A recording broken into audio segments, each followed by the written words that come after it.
રાષ્ટ્રપતિ દ્રૌપદી મુર્મુએ આજ રોજ ગુરુવારે 17 બાળકોને પ્રધાનમંત્રી રાષ્ટ્રીય બાળ પુરસ્કારથી સન્માનિત કર્યા હતા. તો આ પુરસ્કારો કલા, સંસ્કૃતિ અને રમતગમત સહિત વિવિધ ક્ષેત્રોમાં અસાધારણ હિંમત અને ઉત્કૃષ્ટ સિદ્ધિઓ માટે આપવામાં આવે છે. આ પુરસ્કારો કલા અને સંસ્કૃતિ, બહાદુરી, નવીનતા, વિજ્ઞાન અને ટેકનોલોજી, સામાજિક સેવા, રમતગમત અને પર્યાવરણ એમ 7 શ્રેણીઓમાં આપવામાં આવે છે. આ વખતે 14 રાજ્યો અને કેન્દ્ર શાસિત પ્રદેશોમાંથી પસંદ કરાયેલા 7 છોકરાઓ અને 10 છોકરીઓને આ એવોર્ડથી સન્માનિત કરવામાં આવ્યા હતા.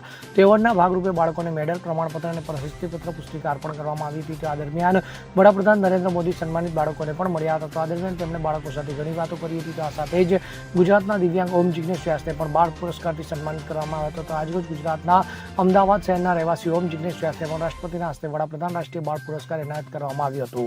ઓમ વ્યાસ દિવ્યાંગ છે, તેમને આ એવોર્ડ સાંસ્કૃતિક ક્ષેત્રે આપવામાં આવ્યો છે. તો ઓમ જિગ્નેશ વ્યાસને 2000 સંસ્કૃત શ્લોક કઠસ્થ છે, જેમાં સુંદરકાંડ તથા ભગવદ્ ગીતાના શ્લોકનો સમાવેશ થાય છે. તો આશ્ચર્યની વાત તો એ છે કે તેને માત્ર ભક્તિ ગીતો શ્લોકોમાં રસ છે, તેને musical party, TV, radio, DJ વગેરે સાંભળવામાં પણ રસ નથી.